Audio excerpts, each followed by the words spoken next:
The lottery slip trembled slightly in my weathered hands as I carefully filled in the familiar numbers: 7, 14, 23, 31, 42. Each digit carried a memory. Robert's birthday, Marcus's, Denise's, Jamal's, our wedding anniversary. The bonus number 18 for Keisha, my late brother's girl, $20. Same as every month for the past 3 years. A small tax on hope, Robert used to call it. Mama, what is wrong with you? Marcus's voice cut through the autumn air before his car door even slammed shut.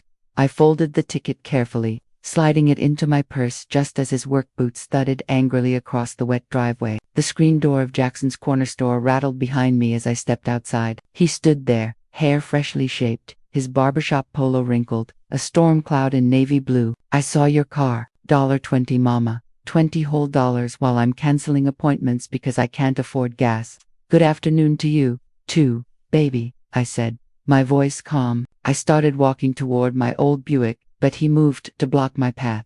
Don't you baby me? Do you have any idea what it's like out there? The cost of everything. Kayla and Mason's school supplies were over $1,800 this year. $1,800. I remember you mentioning it. If you're watching this video, tell me where you're from or what time it is for you. But here you are, he said, his voice rising, throwing away $20 on Fantasyland. Before I could react, he yanked the lottery ticket from my purse. He held it up between his thumb and forefinger like it was a piece of trash he'd found on the street. These stupid numbers. You really think you're going to win? You think some magical fairy is going to swoop down and make us rich? Give that back, Marcus. My voice was low, but there was a new edge to it. No.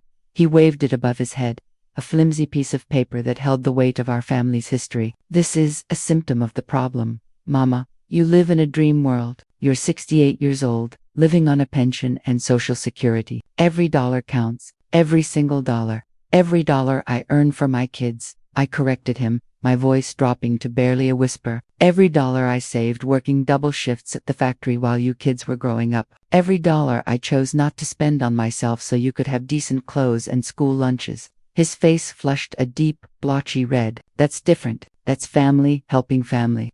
And this, I said, reaching out and gently taking the ticket from his grasp, is my money helping my hope. Your hope. He laughed, a bitter, ugly sound that didn't suit his face. What you want is stupid.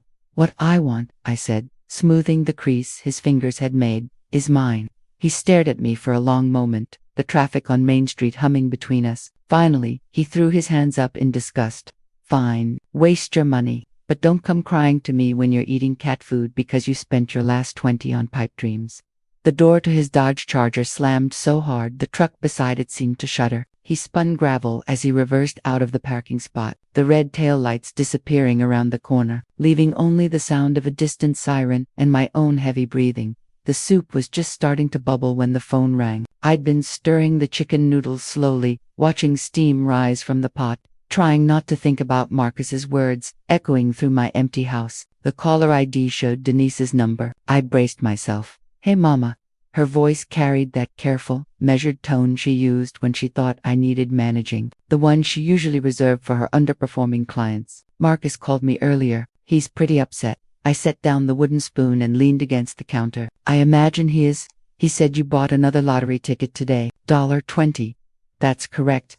A pause. I could hear the faint, rapid clicking of a keyboard in the background. She was still at her office downtown, probably working late on some financial portfolio that would prove how indispensable she was to her firm.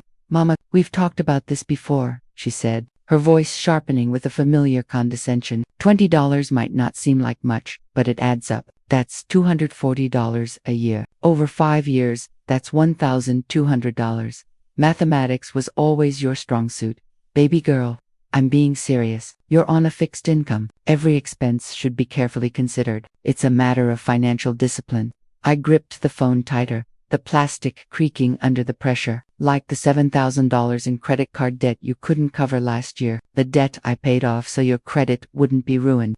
Silence. The keyboard clicking stopped. That was different, she said, her voice tight. That was an investment opportunity that didn't pan out.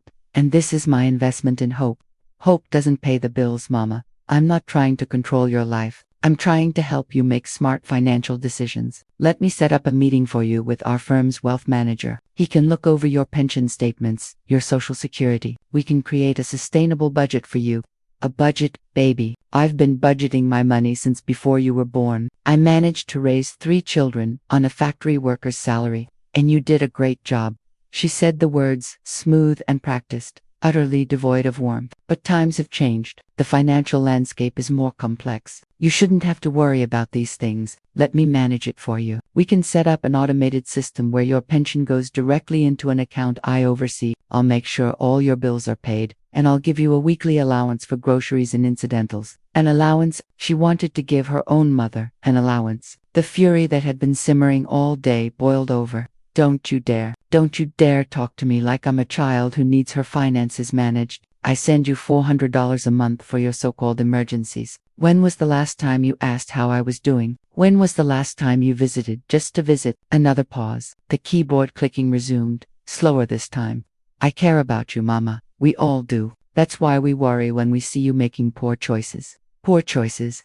I stared at the lottery ticket on my refrigerator, held there by a magnet shaped like a sunflower. Robert's favorite, $20 for the chance to imagine a different life. $24, 30 seconds of what if. I have to go. Denise, my soup is burning.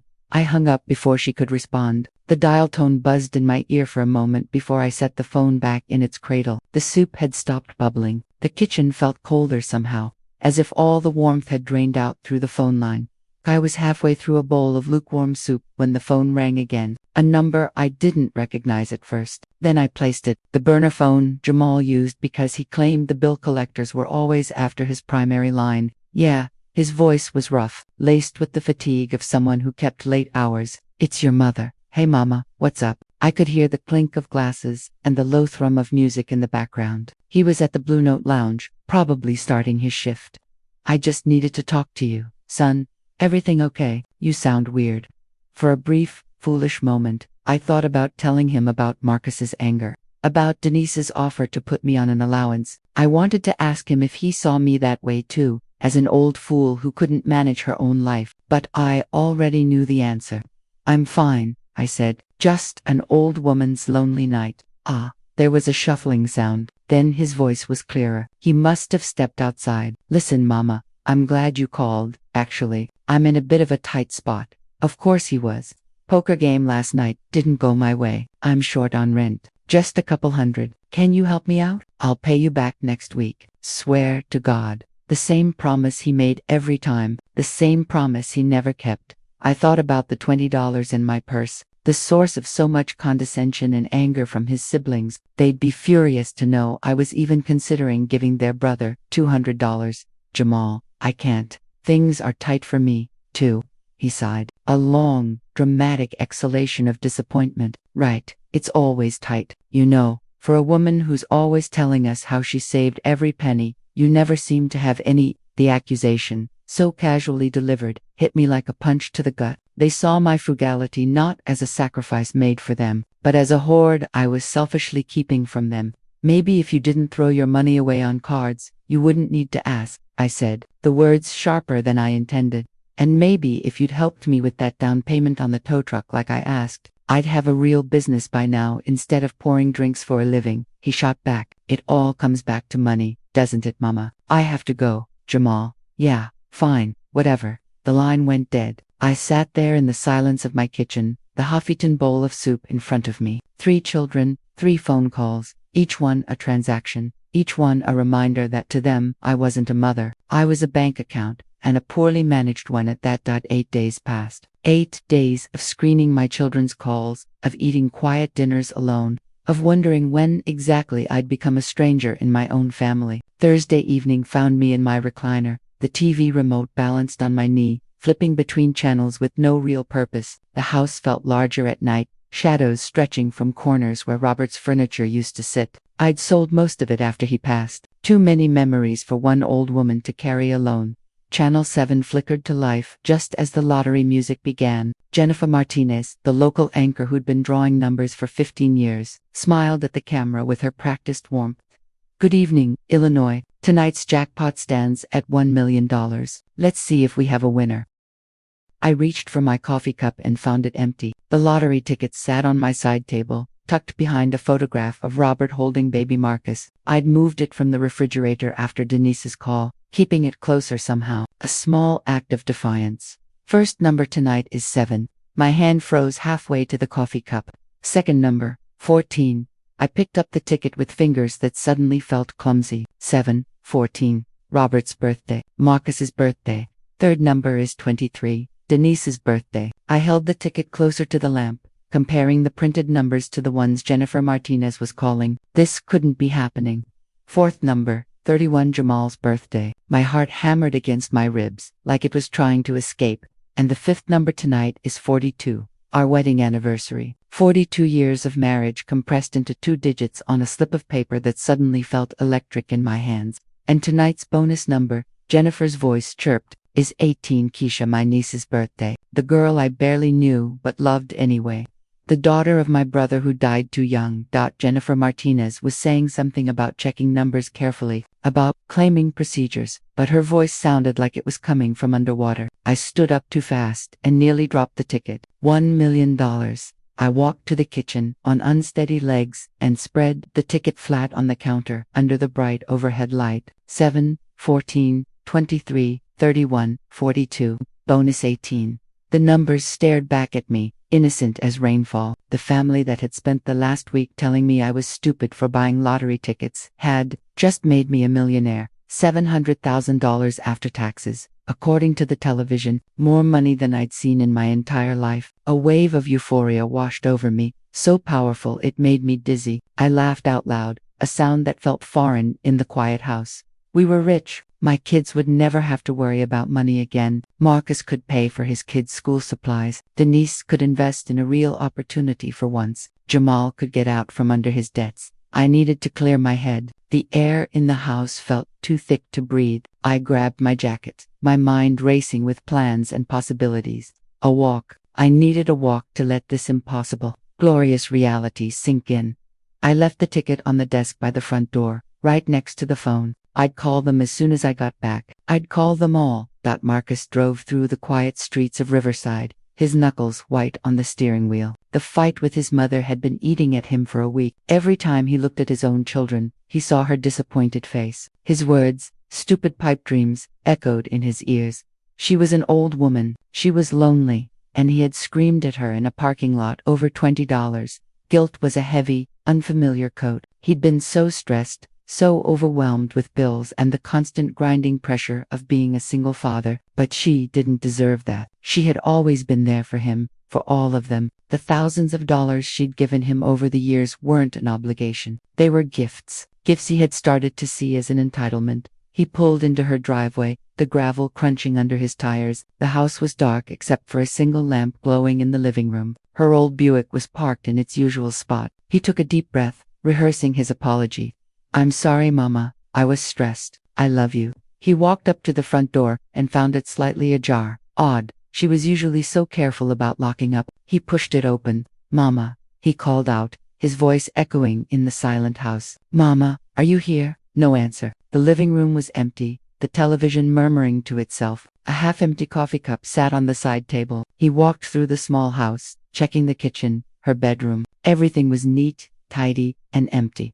A pang of unease went through him. Where could she be? "Mama," Marcus called again, a note of panic in his voice. He walked back into the living room, his eyes scanning for anything out of place. That's when he saw it. Her small wooden desk by the front door was cluttered with mail and old newspapers, and sitting right on top, stark white against the dark wood, was the lottery ticket.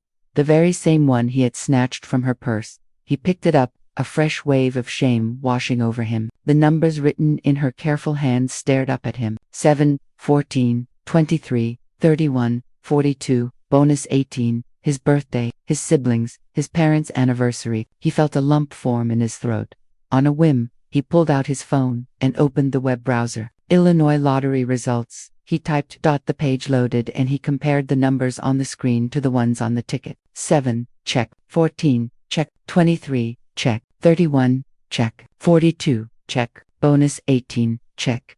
His breath caught in his chest. It couldn't be. He checked again and again. The numbers matched, all of them. Jackpot winner, $1 million. The phone slipped from his fingers and clattered onto the desk. $1 million. The number was so large, so impossibly vast, it didn't feel real. All his problems, the mortgage, the car payments, the kids' braces, the barbershop's dwindling profits, they could all disappear. They could have the life he'd always dreamed of, the life he deserved. A thought, cold and sharp as a shard of glass, pierced through his shock. She wastes it, she'll give it away or lose it on some other foolish idea. His mind flashed to Denise's slick investment schemes, to Jamal's endless gambling debts. They would descend on her like vultures. She was too soft, too generous. She didn't understand the world like he did. She would mismanage it, and the money would be gone before he saw a dime.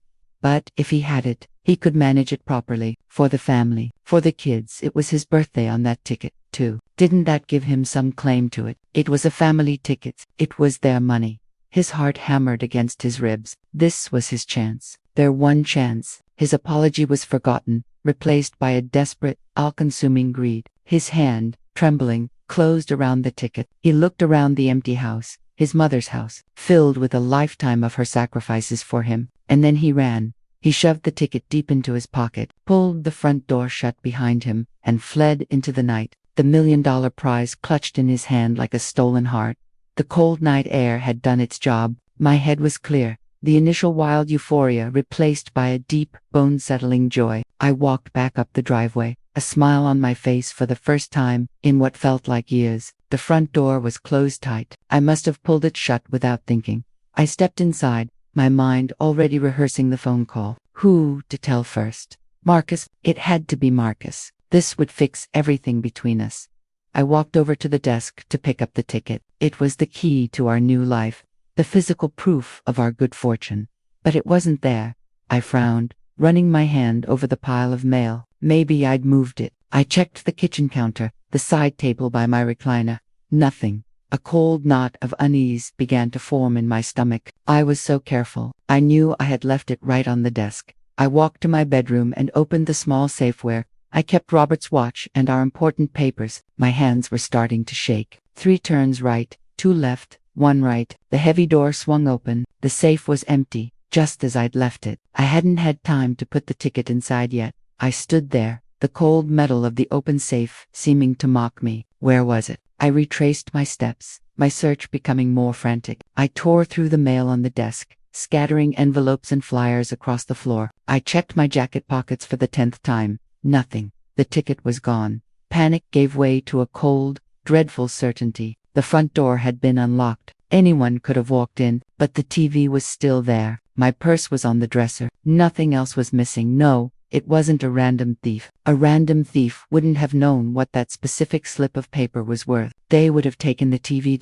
It had to be one of them. The thought was a physical blow, knocking the air from my lungs. One of my own children. They knew I played. They knew my numbers. One of them had come here, found the ticket, and taken it. My $1 million win. The solution to all our problems had become a weapon turned against me. The joy, the hope, it all curdled into a bitter, burning rage. My lost advantage. Now I wasn't a lottery winner. I was a woman who had been robbed by her own flesh and blood, and I would find out which one. The next 2 days were a blur of sleepless nights and gut-wrenching suspicion. I couldn't go to the police. What would I say? My winning lottery ticket was stolen and I think one of my kids did it. They would laugh me out at the station. I had no proof, only a deep, sickening certainty. I had to be smart. I had to be a hunter. I picked up the phone and made 3 calls, my voice a carefully constructed mask of motherly warmth. Dinner, I said to each of them. Saturday night, the family table. My treat. Their reactions were telling. Marcus, if you're paying, then why not? Denise, what's the occasion, Mama? This isn't like you. Jamal, cool. That place has good steaks. Whose dime? Saturday evening, I sat at our usual round table in the back corner, my back to the wall, a general observing the battlefield. I watched them arrive. Marcus with his restless kids, Denise with her husband David, Jamal sauntering in late. I studied their faces, their body language, searching for a crack, a flicker of guilt, a tell. They settled into their familiar patterns. Marcus immediately started complaining about Mason's need for new soccer cleats. Denise launched into a lecture about the stock market. Jamal ordered the most expensive steak on the menu. So, Mama, Marcus began. About those school expenses we discussed. Let's just enjoy the meal.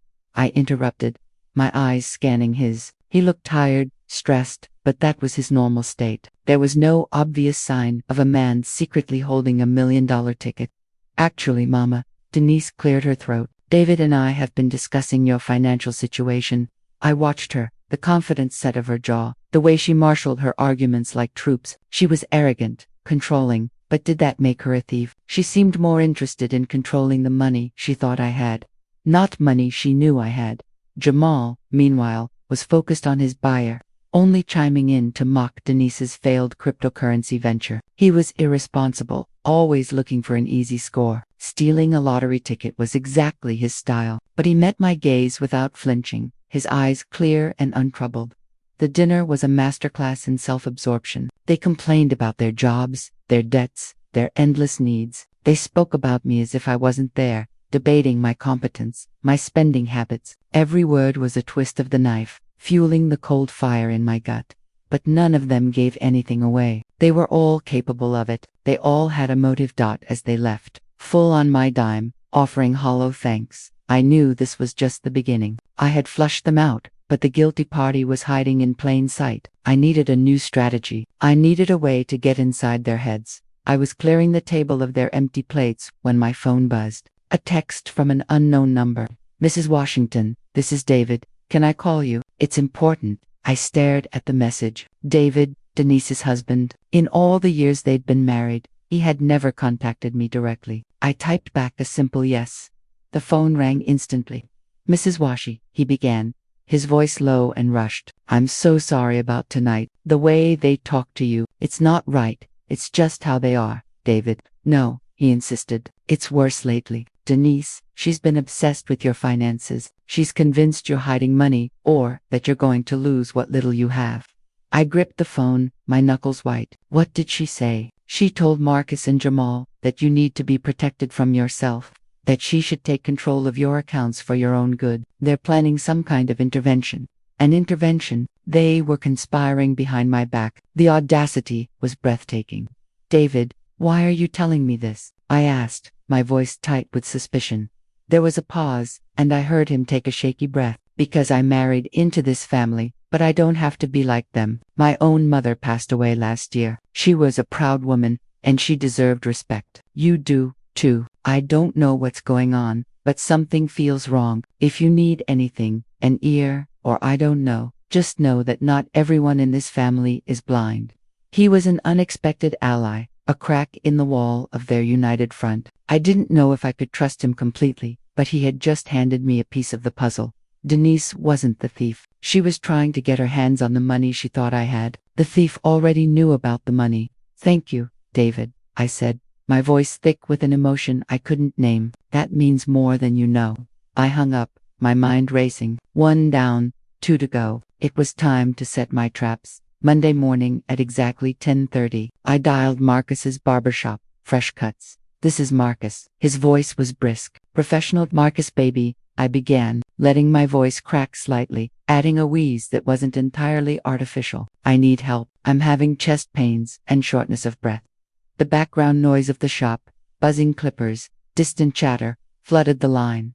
Mama, what kind of chest pains? His tone was one of mild, distracted concern. Sharp ones, I gasped, pressing a hand to my chest. Dr. Peterson wants me to see a heart specialist in Springfield immediately. Springfield, Mama, that's an hour's drive. Can't you just call an ambulance? The first suggestion, pass the problem to someone else. An ambulance costs $300, baby. I don't have that. I can't drive feeling this way. I was hoping you could take me. A long pause. I could hear him talking to someone else. Yes, Mr. Johnson. Another 10 minutes on the fade. He came back to me. Mama, I'm right in the middle of Mr. Johnson's cut. He's my best tipper. I really can't leave. He was prioritizing a client's haircut over his mother's potential heart attack. It was exactly what I expected. But now, it was time for the bait. I understand, I said, my voice weak with feigned disappointment. I'll figure something out. It just gets a woman thinking. You know, at my age, with heart troubles, I really need to get my affairs in order. Update my will, make sure everything is settled. I let the words hang in the air. If he had the ticket, If he was already thinking about inheritance, this should trigger something. A flicker of panic, a change in tone. Instead, his voice brightened. Actually, since we're talking about money, could you lend me $80? There's this amazing leather jacket at the mall for the barbershop's anniversary party. All the other barbers are wearing designer, and I can't show up looking cheap. The request was so breathtakingly tone-deaf, so utterly self-absorbed, it was almost comical. My mother is having a heart attack and talking about her will, and he counters by asking for a jacket. The test couldn't have been more conclusive. He didn't have the ticket. Someone sitting on $1 million prize wouldn't be panicking about an $80 jacket. They would be playing the part of the concerned son perfectly, securing their future inheritance. Marcus wasn't a thief. He was just Marcus, selfish to his very core. I'll figure something out, I said quietly, the act gone from my voice, replaced by genuine emptiness. Great about the jacket money. Just transfer it to my account, he chirped before hanging up. I sat there, the phone heavy in my hand. It wasn't Marcus, which meant the thief was still out there. Tuesday afternoon, I called Denise's office. Premier Financial Group. Denise, speaking, baby girl, I said, letting a note of confusion color my words. I was cleaning out your daddy's old cedar chest and I found something. Some old savings bonds. The bank says they're worth about $12,000. The clicking of her keyboard stopped instantly. $12,000. Mama, that's fantastic. But you can't just let that sit in a savings account. Inflation will eat it alive. I know, that's why I called you. I'm confused by all these investment options. Stocks, crypto. I trailed off, playing the part of the overwhelmed senior. Listen, Mama. Her voice shifted into her familiar lecture mode. You don't understand modern investing. It requires constant monitoring, split-second decisions. You can't expect to manage complex financial instruments at your age. I thought you could just give me some advice, I said, feigning innocence. Advice isn't enough. Here's what we'll do. Give me control of the account. I'll move everything into a diversified portfolio I manage. I could triple that money in 6 months. There it was. Not education, not guidance, but an immediate power grab. She wanted control. Just then, my cell phone buzzed. A text from David. Denise is lying. She just told me she thinks you're hiding assets and she needs to get control before you waste it all. Be careful. His message was a life raft in a sea of deceit. It confirmed everything. Denise didn't know about the lottery win. She was just making a play for the $12,000 she thought I had. She wasn't my thief. She was just a garden variety manipulator. I need to think about this, Denise, I said slowly. Don't think too long, Mama, she pressed. Market opportunities don't wait for indecision. I'll call you back, I said, and hung up. I looked at David's text message again. He was risking his own marriage to help me, my unexpected ally, to down. The net was closing. That left only one, Jamal, the gambler, the one who always needed an easy score, the one who was most likely to see a lottery ticket not as a hope, but as a solution. Wednesday evening, I dialed the Blue Note Lounge. The background noise was louder tonight, the steady hum of a busy bar. Blue Note, this is Jamal. Son, I'm in trouble. I let genuine worry seep into my voice this time. I lost my purse at the grocery store today. Had this week's pension money in it. $1. That sucks, Mama, he said, his voice distracted. Hold on a sec. I heard him call out a drink order. When he came back, he sighed. Mama, I'd help you out, but I lost big at poker last night. Down $300. He admitted it without a trace of shame. My son, the gambling addict, refusing to help his mother because of gambling losses. It was perfect. $300. I let shock color my words. Yabadna. Card games happen. Now for the final piece of the trap, the carefully crafted lie. That's a real shame, son, I said, my voice laced with disappointment, because I found something else in your daddy's cedar chest today. An old lottery ticket from years ago. The guy at the store said it might be a winner, one of those second chance drawing things, but I can't check it or cash it without my ID from my purse. I held my breath, listening. If he had my ticket, if he was planning on cashing it, this news would be a direct threat. He would react. He would ask questions. What ticket? What date? What numbers? There was a long pause. I heard him take a drag from a cigarette. He said, his voice completely flat. That's tough luck, Mama. Guess it's a bad week for both of us. Listen, I got to run. Place is packed. And that was it. No questions, no curiosity, no sign of alarm, just nothing. the casual indifference of someone who had no idea what I was talking about. He didn't have the ticket. I hung up the phone. A profound and terrifying confusion washing over me. I had been so sure it had to be one of them. Marcus was too self-absorbed. Denise was too calculating. Jamal was too disinterested. If it wasn't any of them, then who? Who else knew I bought that ticket? Who else had been to my house? The possibilities spiraled out in the darkness, each one more frightening than the last. I was back at square one, but worse. My ticket was gone, and I had no idea who had it. I sat in my recliner for 2 days, the silence of the house pressing in on me. My investigation had been a complete failure. My carefully constructed tests had only proven that my children were selfish, manipulative, and irresponsible, but not that any of them was the thief. I had been so certain, so consumed by my own theory, that I had missed something. I thought back to the night the ticket was stolen. The front door was unlocked. I had been out for a walk. Who knew my routine? Who knew the door might be open? The answer was simple, all of them, but my tests had cleared them. Then, the phone rang. The caller ID read Keisha Whitaker, my niece, Aunt Loretta. Her voice was warm, full of a life and energy I hadn't heard from my own children in years. "Keish, baby, good to hear from you. I was talking to my mom earlier," she said. "She mentioned some family stress when she spoke with Aunt Carol. Said Marcus and the others have been, well, demanding lately. Just wanted to check in. You doing okay?" The simple, direct question, "You doing okay?" hit me with the force of a physical blow. No preamble, no hidden agenda, just genuine concern. "I'm managing, baby," I said, my voice thick. "Look, I know it's not my place," she continued, "but you've always been too generous with everyone. Sometimes people take advantage of that. If you need anything, money, help around the house, just company, I'm here. I could drive up this weekend." An unconditional offer, no questions asked, the complete opposite of every interaction I'd had with my own children.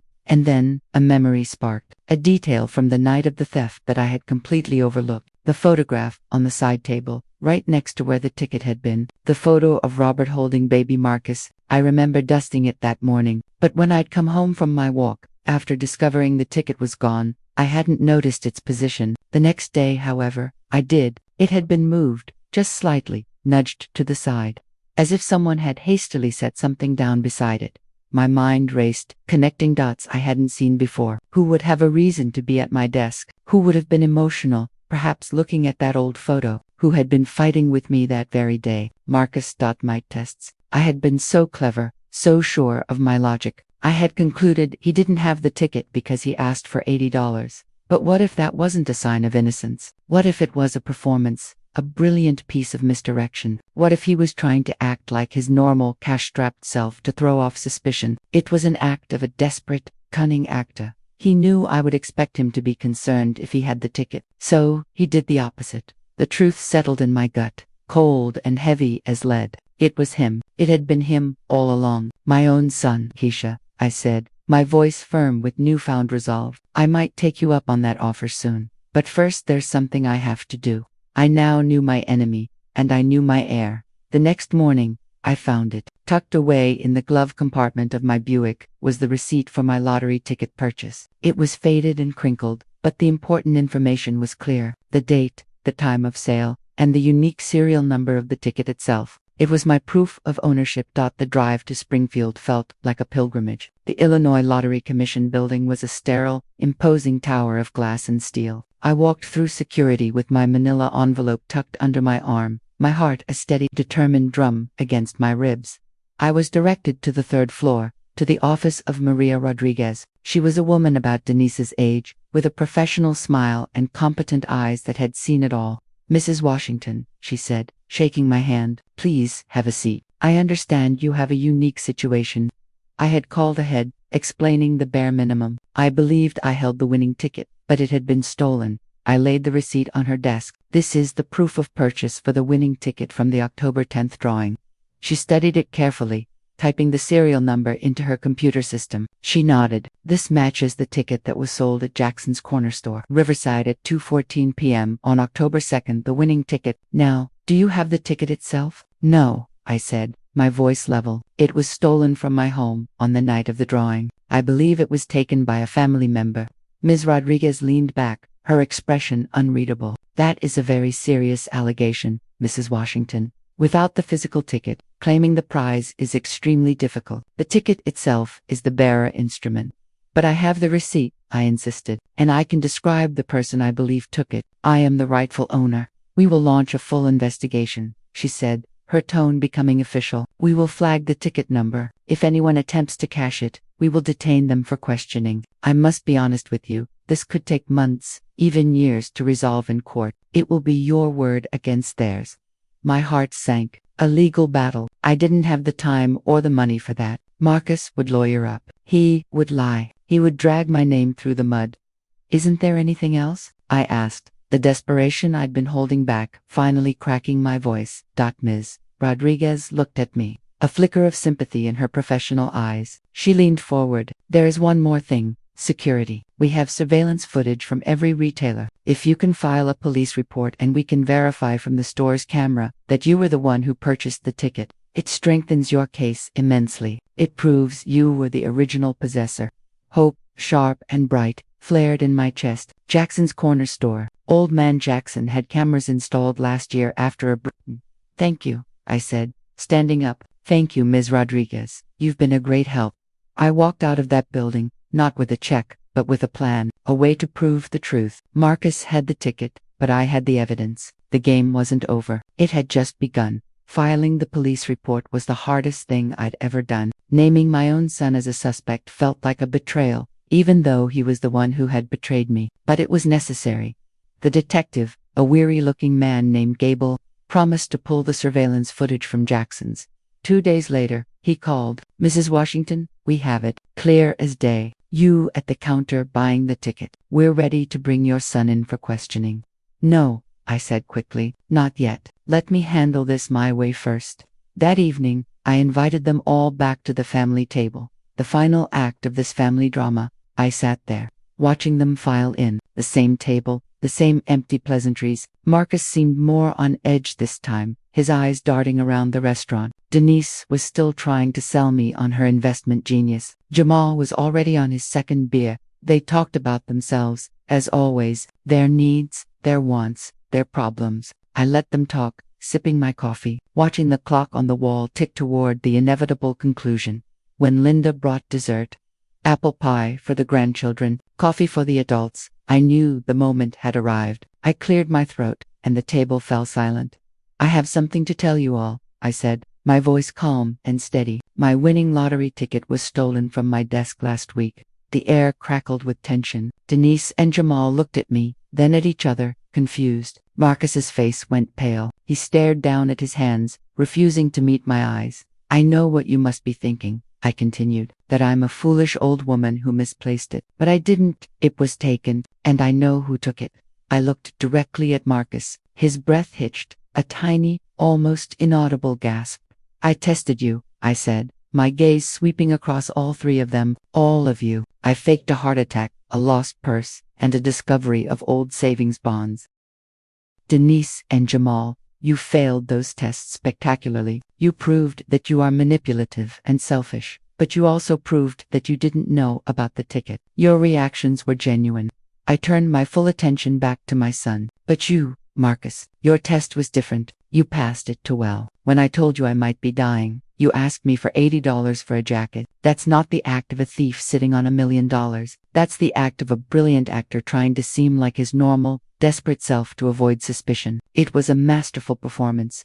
Tears welled in his eyes. Mama, I don't know what you're talking about. Don't, I said, my voice as cold as ice. The police have the security footage from Jackson's store. Marcus, they have proof that I bought the ticket. The lottery commission has flagged the serial number. That piece of paper in your pocket is worthless. And a detective is waiting for my call to bring you in for questioning on felony theft. The dam broke. A sob tore from his throat. I was going to share it, he cried, the words tumbling out between gasps. I was just scared you would waste it. I was going to manage it for the family, for the kids. Denise and Jamal stared at him, their faces masks of disbelief and dawning horror. David reached across the table and squeezed my arm, his eyes full of sorrow. The family had erupted into chaos, just as I knew it would. Marcus's confession hung in the air, thick and poisonous. Denise found her voice first, her face red with fury. You stole it. You stole $1 million from our mother, she roared, pointing a trembling finger at him. Do you know what this means? The legal fees, the public humiliation. Her anger wasn't for my betrayal, it was for the complications to her own life. Jamal just stared at him, shaking his head slowly. Marcus, how could you? He whispered, the words full of a genuine wounded shock that was more damning than Denise's rage. I did it for us, Marcus sobbed, his defense crumbling into pathetic excuses. For my kids, we deserved it. You deserved nothing, I said, my voice cutting through the noise. They all fell silent, turning to look at me. For 2 weeks, I have lived in a nightmare, knowing one of my own children had robbed me, not just of money, but of trust, of family, of everything I thought I had built. While you, I said, looking at Marcus, were hiding your prize. Your siblings were trying to pick my pockets clean, in their own ways. I looked at Denise. You wanted to control my finances, to put me on an allowance like a child. I looked at Jamal. You couldn't spare a dime for your mother, but lost hundreds on a poker game. And all that time, I continued, my voice growing stronger. The only person who reached out with genuine, unconditional kindness was Keisha. She called just to see how I was. She offered help without asking for anything in return. She reminded me what family is supposed to be. I stood up slowly. My decision crystallized into action. The police are not going to be called, Marcus. You will not go to jail, but you will give me the ticket, and you will receive nothing. None of you will.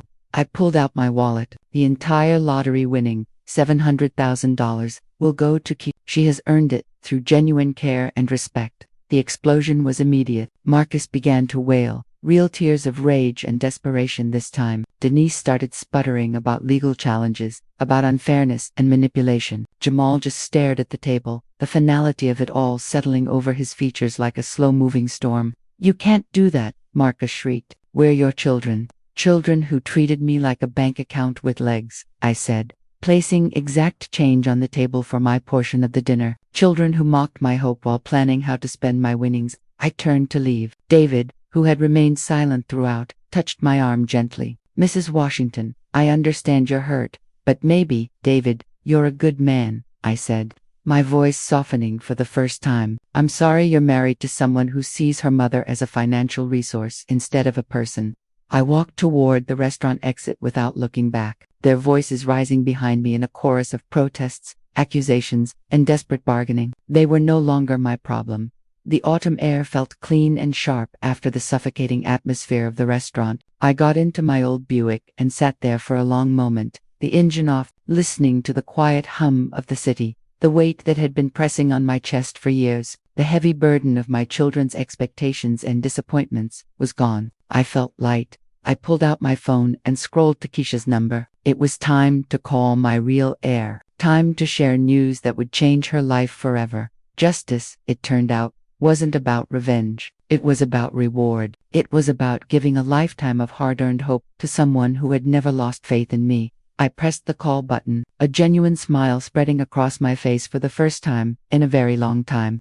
Keisha, I said when she answered, it's your Aunt Loretta. I have some news that's going to change your life. If this story resonated with you, leave a like and consider subscribing. You can also drop any comment below, even just one word. Maybe tell me where you're watching from or what time it is right now. Sometimes one word is enough to say you were here.